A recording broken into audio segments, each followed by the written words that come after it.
independentemente da história da música popular e da música que se tocava em casa, que esta exposição é feita essencialmente de partituras que tinham um grande mercado, havia muita produção de partituras e é um mercado que depois desaparece quando começa o rádio. Quando aparece o rádio, isso começa a ter acesso à música sem ser tocado em casa. Portanto, muitas destas partituras são para piano, outras podiam ser tocadas com guitarras. Havia muitos grupos nas coletividades populares que as tocavam e é um mundo que a grande parte dominou quando começaram a aparecer os rádios. Se recordam, não há um filme português em que António Silva explica ao rádio à sua família, dizendo aqui umas ondas e tal, que vem por aqui. E esse abriu um mundo completamente novo. A reação contra o rádio e contra os giradiscos, por exemplo, existiu não apenas na Europa, mas existiu nos Estados Unidos. O compositor de origem portuguesa, que é um grande compositor de marchas, João Filipe de Sousa, que nos Estados Unidos passa por ser João Filipe de Sousa, e que era de origem portuguesa, tem um panfleto contra a música gravada, dizendo que isso iria acabar com toda uma tradição das coletividades e todas as pessoas que tocavam música. Isso não aconteceu, mas de qualquer maneira mostra que estas inovações tecnológicas mudam muitas vezes a maneira como, neste caso, a música e a música popular atingia as pessoas. O que é interessante nestas partituras, eu não vou entrar na parte da ilustração e do desenho, é que as músicas são também igualmente muito mais interessantes do que parecem. No sítio onde eu vivo, na Vila da Marmeleira, fez-se uma festa da marmelada. E as pessoas começaram a fazer marmelada, um concurso da melhor marmelada. Aqui os meus companheiros do IFEM ainda provaram algumas dessas marmeladas. Mas eu sugeri-lhes como hino uma música que está ali a partitura, chamada Marmelos Assados. Bom, a música não é propriamente sobre os marmelos. E muitas músicas de revista vivem da duplicidade do significado das palavras e são aquilo que o eufemismo chama brejeiras, e na realidade umas são eróticas, outras são satíricas. E é igualmente um mundo que a grande parte desapareceu, porque essas músicas, muitas das quais muito populares, hoje praticamente não se ouvem em lado nenhum. Nós temos dois convidados aqui que são homens que têm um papel importante não só na recolha, arquivo e estudo de muito daquilo que é a ilustração, muito daquilo que são as imagens, não apenas nas partituras, mas na publicidade e em outros meios, e também quem pratica a arte, ou seja, que vão aumentando a panóplia de desenhos que de alguma maneira fazem parte da nossa imagem visual. Quer Jorge Silva, quer André vão falar sobre a sua experiência e olhar para estas imagens e, portanto, e no fim presumo que não terão problemas em fazer perguntas. A Carla também tem alguma coisa a dizer, ela nunca quer falar, mas desta vez vai ter que dizer estas palavras. E o Carlos, que é o autor, no fundo, do design da exposição, também tem certamente algo a dizer. Esta exposição é, do ponto de vista visual, a melhor que nós fizemos. Eu já lhes disse isso várias vezes, disse isso na televisão, porque nós temos muitas vezes a preocupação de, numa exposição, e agora estamos a trabalhar em várias para o 25 de Abril, e quando eu digo várias, são muitas, há uma grande pressão sobre os materiais do efêmero, sobre os objetos, os posters, os desenhos infantis, por aí adiante. Mas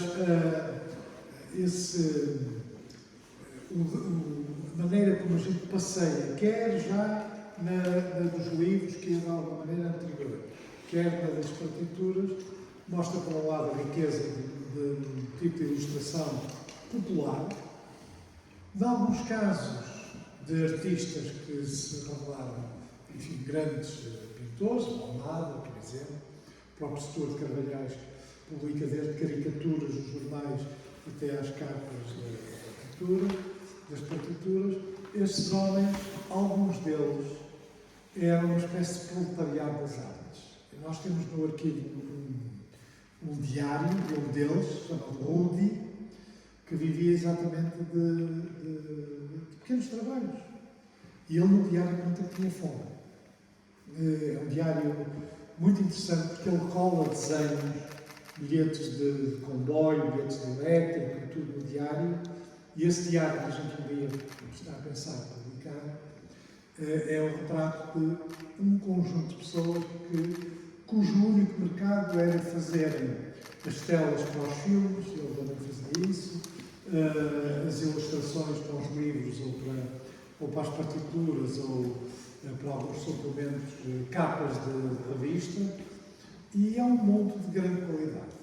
Eu acho que, enfim, sou suspeito, mas eu acho que depois há uma degradação muito significativa, com raras exceções, uma degradação muito significativa do papel da ilustração nas publicações, até porque com a ida para o online de muitas publicações, a verdade é que é muito diferente do online e é muito diferente do papel. E esta exposição vive do papel, e o papel é um pouco também a nossa experiência, o papel é mais próximo das pessoas, porque tem a dimensão analógica. Eu não contesto a dimensão digital, mas a dimensão analógica é mais próxima da dimensão humana. E quando nós fazemos uma exposição, por muito que ela tenha coisas moderníssimas e online, só faltam hologramas que são caros, mas o dia a gente também vai fazer com hologramas, a verdade é que as pessoas são atraídas pelos objetos físicos. Porque é de uma dimensão que é mais próxima do humano. E neste caso, uma das forças desta exposição é que estas imagens são particularmente atrativas. E elas podem ter uma leitura filosófica, antropológica, sociológica, mas podem ter também uma leitura de puro prazer. E eu acho que aquilo que há de interessante nesta exposição é que ela apela ao nosso prazer de ver imagens. E isso é uma coisa muito importante na nossa experiência. O homem que fez este. Boa noite. Basicamente quero agradecer a toda a gente que está aqui presente. Quero, acima de tudo, agradecer ao Jorge Silva e à Rita por estarem em casa. São duas pessoas que eu prezo imenso, quer profissionalmente, quer do ponto de vista pessoal. E do que me toca, também quero agradecer à FM pelo facto de ter-me permitido fazer o trabalho que fiz, junto com a Carla Pacheco, todo o trabalho que ela fez de investigação, e eu acabei por explaná-lo do ponto de vista visual, que o Pacheco falou, essa questão essencial, a parte visual, a parte imagética, costuma-se falar que é amor à primeira vista, não é amor à primeira audição. E essa parte visual é essencial nesse processo de sedução que eu, de alguma forma, na minha profissão tenho que fazer, não é? Pelo menos para dar a materializar e a ver este trabalho destes mestres todos, para mim são mestres, uma parte deles, e como tal, só quero agradecer. Não tenho muito mais a acrescentar, porque eu acho que quem vai falar de uma forma mais interessante será aqui estas duas pessoas que estão ao meu lado, e vou passar à Carla. Boa noite. Boa noite, agradeço também a vossa presença e já agora quero agradecer especialmente ao Dr. Pacheco Pereira por me ter feito mais uma vez o desafio de fazer a curadoria de uma segunda exposição sobre ilustração, que é a face das músicas. Vou só fazer uma contextualização rápida do que é que podem ver e do que é que consta estas duas exposições. A face das músicas reúne um conjunto de partituras que foram agrupadas por núcleos temáticos. Começa no grupo das danças de salão, que reúne um conjunto de partituras de edição portuguesa e ilustradas por artistas portugueses, nomeadamente o Amarelho, o Carlos Botelho, o Stuart Carvalhais. O núcleo seguinte é o núcleo internacional, de edições estrangeiras, sobretudo francesas, inglesas, argentinas. Segue-se o núcleo da revista, teatro de revista. Toda esta exposição tem uma orientação cronológica e ela está orientada desde o final do século XIX até meados do século XX. Temos o núcleo de cinema, músicas que foram grandes bandas sonoras de filmes, sobretudo dos anos 30 e dos anos 40, o núcleo da rádio, também anos 40 e 50 sobretudo, e o núcleo que demos um destaque particular até na forma como está exposto, que é o do Stuart Carvalhais. As partituras podem ser vistas da parte da frente e inclusive ao seu interior. O Stuart, porque foi um artista multifacetado e ilustrou imensas partituras, aliás, ele assinou contrato com a Sasset e a Valentim de Carvalho logo no início dos anos 20, e tem uma produção enorme e lindíssima, e daí também ter um destaque particular na exposição. Esta, onde nos encontramos, é a face dos livros, centra-se também no interesse gráfico das capas e inicia, tem uma orientação cronológica, elas são agrupadas sobretudo por núcleos. Vocês veem 2 pósteres acompanhados de um conjunto de molduras, esses são por décadas, começam no início do século, com os ilustradores mais classicistas, como o Alonso, o Alfredo Moraes. Nos anos 20 temos os modernistas, sobretudo Bernardo Marques, Almada Negreiros, Jorge Barradas, António Soares. Anos 30, Roberto Araújo, Stuart Carvalhais também. Anos 40, que está atrás de mim, tem sobretudo artistas que se destacaram no neorrealismo, como Manuel Ribeiro de Pavia, os Esteiros do Álvaro Cunhal também. Depois, anos 50, 60 e 70, acaba por haver um conjunto de artistas que se destacaram, começaram a afirmar o design em Portugal, nomeadamente o Vítor Paula, Sebastião Rodrigues, Paulo Guilherme, enfim, entre outros. As mesas reúnem sobretudo um conjunto de coleções de bolso, livros policiais, a coleção Vampiro, a Escaravelho de Ouro, a coleção X, que também tinham capas lindíssimas. Temos, por exemplo, os primeiros números da coleção Vampiro, ilustradas pelo Cândido Costa Pinto, de teor surrealista, e pronto, está orientado de forma cronológica e até aos anos 70. O enquadramento está feito. Eu agora passo aqui ao Jorge Silva, que é um colecionador, um profundo entendido desta temática que nós estamos aqui a explorar. Jorge. Vou fazer um esforço significativo para deixar o último da fila dizer qualquer coisa. Vamos lá ver se eu consigo. Primeiro, eu estou aqui como colecionador e como também editor de memórias, sobretudo em papel, em livro, de memórias relacionadas com aquilo que nós temos aqui, mas também sou designer gráfico. Aconteceu. E vou já dizer uma coisa que parece uma provocação e que não é, digamos, talvez o tema mais interessante para esta noite. O tema mais interessante para esta noite terá a ver com a memória e com a fantástica história da ilustração e do design nas capas de livros e também nas partituras, mas fazer capas de livros é uma das disciplinas mais terríveis do design. Não sei se vocês têm essa ideia. É terrível, é muito mau, pode ser mesmo muito mau. E isso tem a ver com, sobretudo, com o facto de que há imensos decisores e há imensas sensibilidades à volta do universo do livro e do mundo da edição de livros, das editoras, do retalho, daqueles que vendem livros, e isso cria de facto uma grande pressão, e essa pressão sempre existiu. É verdade que, à medida que o tempo passa, nós olhamos lá muito para trás e as capas parecem-nos sempre encantadoras, o que não quer dizer que elas, quando foram feitas no seu tempo, não seriam uns monos ou muito pouco interessantes. Não é o caso destas que temos por aqui, que obviamente foram bem escolhidas, e são uma seleção de muito daquilo, da qualidade fantástica que o design e a ilustração portuguesa atingiram ao longo sobretudo do século XX, mas também já neste século. Portanto, o trabalho de capismo, de capista, sempre foi duro, sempre foi um trabalho agressivo, mal pago também, e que na atualidade, e isso também, de alguma maneira, pode revelar algum do seu declínio, em termos de qualidade geral, mas tem muito a ver, obviamente, também com a precariedade do negócio do livro. O livro sempre foi uma coisa apaixonante. Portugal é um país de poetas e de escritores, como sabemos, mas também é um país de artistas, de ilustradores, de cartunistas, e, portanto, sempre foi muito atraente fazer livros, escrevê-los e também desenhá-los e ilustrar as suas capas.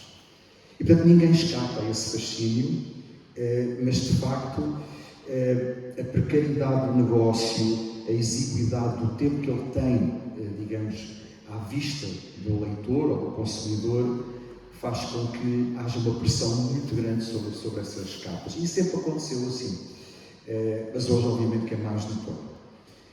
Há um outro tema sobre o livro, esse talvez mais interessante para nós conversarmos aqui, e a seguir passo ao... Depois eu volto a passar, não é? Está bem. Muito interessante, que é o seguinte, sempre me fascinou esta parte, que é, imaginem um clássico.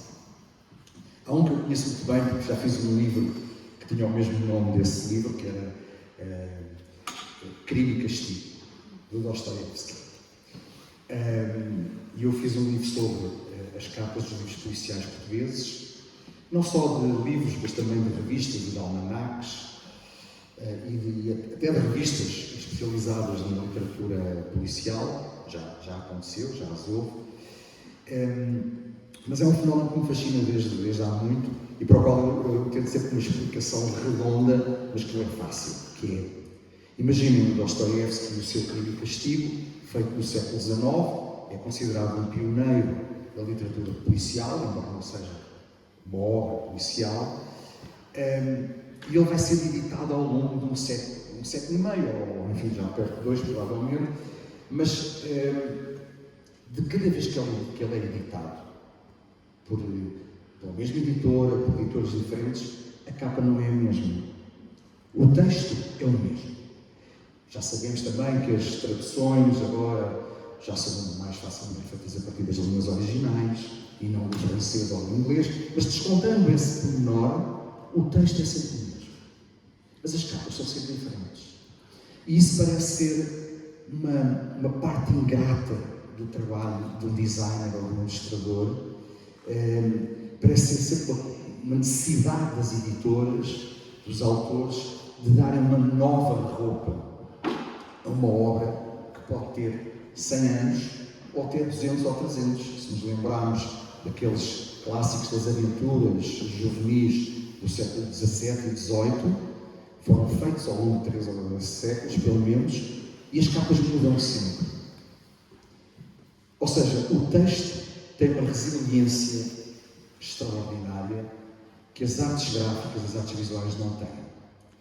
Podemos dizer que isso é uma injustiça para o design e para a ilustração, mas acabaram por ser também a sua felicidade, porque isso permite uma renovação e um refrescamento, que é sempre visto pela perspectiva comercial também, mas sobretudo reflete uma coisa que parece um contrassenso, que é a obra é a mesma, foi feita num tempo e num espaço muito concreto, está indexada à história da literatura, isto falando, obviamente, de ficção, não é? Uma obra de ficção, mas as capas de livros parecem ter uma fluidez, ou seja, são um reflexo, sobretudo, do seu tempo, não do tempo em que foi escrito aquele livro. Claro que, se o autor está vivo e de saúde, vai tentar meter a colher na capa do seu livro. A editora, obviamente, também tem preocupações de natureza policial e vai querer, obviamente, também condicionar o trabalho do ilustrador ou do designer. Mas é notável, de facto, esta velocidade com que as coisas se renovam, ou seja, como as capas exatamente são capazes de ser uma montra das artes visuais portuguesas e portuguesas ao longo dos séculos, ou ao longo de um século e meio, quando a obra ficou lá para trás e provavelmente até uma espécie de relíquia literária. Isso dá-me muito sempre que pensar, às vezes com irritação, mas outras vezes, obviamente, como uma oportunidade para fazer uma coisa nova, uma coisa diferente para o mesmo texto. E agora, o que é que eu digo? Bom, eu por acaso tenho um comentário sobre isso, é que o próprio texto também não é estanque, mas a gente depois, por causa das traduções e por causa da evolução da língua, da evolução da grafia, mas claro que as imagens são muito mais permeáveis aos tempos. Eu, acima de tudo, quero dar os parabéns a esta exposição, a quem a fez, todos os que estão aqui ouvidos e que a fizeram, porque é daquelas exposições que eu, enquanto ilustrador, tenho sempre três pontos de vista. Um é de espanto, outro é de pertença e outro é de raiva. O espanto é porque o trabalho é muito bom e, no fundo, a gente percebe que nós, em Portugal, sempre tivemos grandes criadores gráficos. Eu que fui educado graficamente nos anos 80 e 90, nós simplesmente suspeitávamos disso. E não estávamos propriamente bem informados, e ainda não estamos, como é que era a nossa história gráfica até ao nosso nascimento. E agradeço a todos os presentes que fazem a investigação, principalmente ao Jorge, que está a recolher todos estes trabalhos, e ao Arquivo Efêmero. Pertença porque realmente confirma aquilo que a gente já sabe um bocado intuitivamente, que é, apesar de nos terem dito sempre, quando eu andava na escola, nas Belas Artes, de que nós não éramos propriamente dignos de algum relevo, se fôssemos a França, ou aos Estados Unidos, ou a Inglaterra, ou a todas as grandes potências gráficas europeias, nós também temos algo a dizer, e sempre tivemos, e sempre o dissemos, mas aí é que entra a raiva ou a tristeza, que é não cuidamos bem da nossa herança, não cuidamos bem não dizemos a nós próprios que nós próprios somos herdeiros deste trabalho. E isso é muito importante. Eu, por exemplo, na minha carreira como cartunista, foi extremamente importante conhecer o trabalho do João Abel-Mata nos anos 90, com uma exposição que foi feita na Câmara Municipal de Lisboa e com um grande catálogo que foi feito. Eu não conhecia os livros que ele já tinha editado nos anos 70 e 80, as feiras de 70 também, as caricaturas e os cartões. Só mais tarde os apanhei em alfarrabistas, mas essa exposição, o facto de eu ter visto aquele trabalho, foi também uma confirmação de que havia aqui um filão que era nosso. Não é? Há assim quando a gente sabe que tem pais, é diferente, ou quando a gente sabe que vem de algum sítio e estamos num filão que é uma continuidade, que podemos fazer uma continuidade de algo que já existe e que é completamente válido e que nos dá a nós a validação para continuar. Portanto, a gente podia estar constantemente a subir em ombros de gigantes, mas estamos sempre a desconhecer que os ombros, onde é que estão os ombros? Estamos sempre à procura dos ombros, mas quem é que já fez isto? E eu olhar para estes livros e para estas capas e para aqueles trabalhos ali das partituras, só sinto que isto tem que ser imediatamente recolhido e distribuído nas escolas, uma coisa assim. Tendo já feito ilustração editorial de livros e também já ilustrei eventos musicais, é engraçado verificar que as ilustrações de música, para mim, têm menos a ver com música do que as ilustrações de livros. Porque estas ilustrações de livros, de capas de livros, têm mais a ver com uma certa abordagem ao jazz e à abstração da imagem, do que propriamente aquelas que tinham mais a ver com o teatro, com a revista, com a opereta. E é, para mim, interessante avaliar, porque eu como artista visual, tenho uma enorme inveja da música, porque eu acho que a música tem uma capacidade de comunicação e de entrega das pessoas. É impossível eu trautear uma imagem, é impossível eu estar a recitar um cartaz. E as pessoas vêm dizer, mas tu fazes imagens, mas nós estamos sempre insatisfeitos, não é? Estamos sempre a pensar, não, mas aquilo ali faz um jingle e ele entra na cabeça das pessoas de uma maneira muito mais imersiva do que nós, para uma imagem, temos de estar a olhar para ela, e enquanto estivermos a olhar para ela, dificilmente vamos conseguir reproduzi-la e recriá-la para outros. Portanto, eu sou um grande crítico da minha própria profissão e um grande insatisfeito. Portanto, os exercícios que eu tento fazer ao ilustrar música, normalmente são exercícios que têm a ver com a procura dessa abstração, de tentar procurar essa relação mais visceral com o espectador. E quando estou a ilustrar livros, que é uma coisa que me está a acontecer cada vez mais, por acaso estamos aqui a falar de várias questões, que é a questão do editorial, para mim está a ficar com dificuldades de trabalhar para o editorial, trabalhar para os jornais, trabalhar para revistas, mas por acaso estou a ter um novo fogo a trabalhar para livros, com um contrassenso, porque acho que o livro, comecei com livros infantis e agora estou a fazer livros ilustrados para adultos. E, inclusive, sou culpado de uma coisa que o Jorge está aqui a falar, que eu ilustrei agora recentemente um clássico de 1974. E realmente, o que é que se tenta fazer quando se ilustra um clássico? É não ceder ao clichê, mas a mim pessoalmente o que é importante é também sempre proteger o texto, no sentido em que não está ao meu cargo explicar taxativamente a fisionomia de um personagem, uma cena, qualquer chave. Para mim, o que é mais importante é explicitar um espírito do livro e conceptualizar um bocado visualmente aquilo que está inerente à narrativa. E por isso é que eu gosto também muito destas capas, porque elas não são propriamente descritivas do interior, ou algumas vezes são, mas dão-nos o espaço para imaginar o texto. E isso é muito importante também no ato de diálogo da imagem com o texto. E agora passava a outra vez ao Jorge.